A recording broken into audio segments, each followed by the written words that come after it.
Hey motorcycle buddies, I'm gonna switch gears on you a little bit, talk about this barbecue. Since you can't find a motorcycle to buy, might have some free time to do some cooking.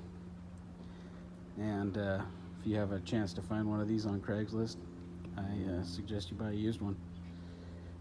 This one here is an extra large, big green egg. It doesn't matter what kind of Kamado grill you get probably, but I'll tell you about some features about this that I really enjoy. I mean, first of all, it just sits outside like this all year long. The ceramic lid there drops the water off onto the dome, and that drops the water off onto the ground. And, just pour a whole bag of charcoal in this thing, and or half a bag of charcoal, and just get to cooking. Next time, this is from last time I cooked on Memorial Day. And I just take one of my old spatulas and give it a stir.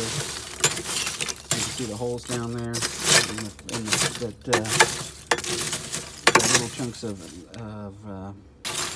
charcoal will fall down those holes. There's holes around the edge that bring some air up from down below.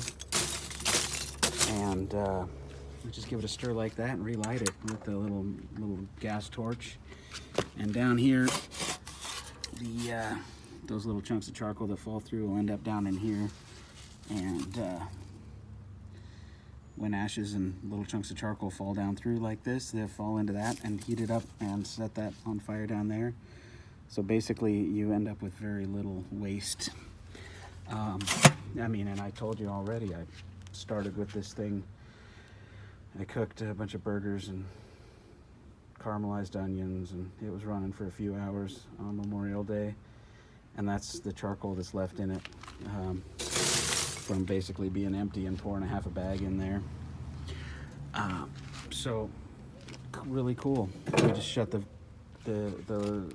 vents when you're done, and the fire goes out, and Bob's your uncle. It's done.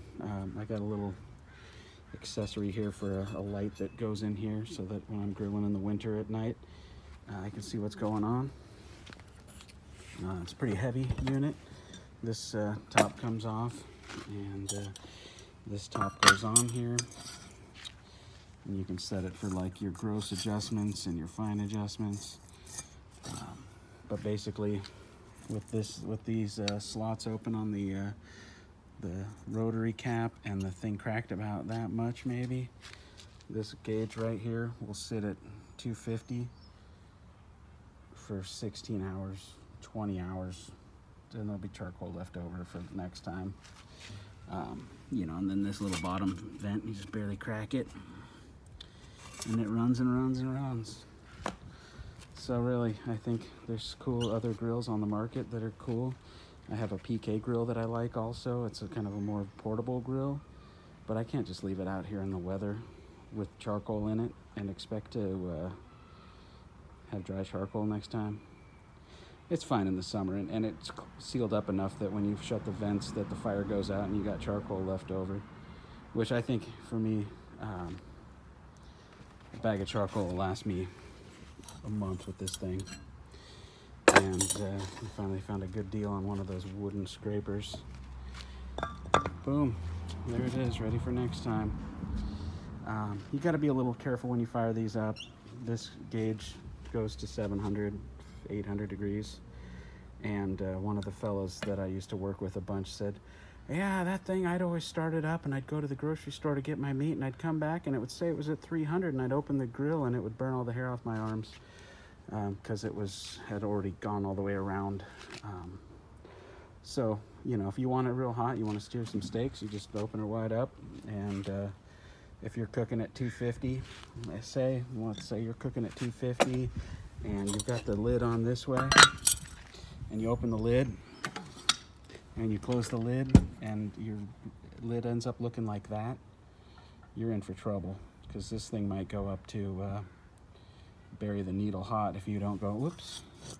So one of the cheater tricks is just to turn the lid around like this, and that way the letters big green egg catch the lid, and you don't end up with that situation. You might end up cutting your airflow down a little bit if you've got it cracked like that, but at least you won't end up,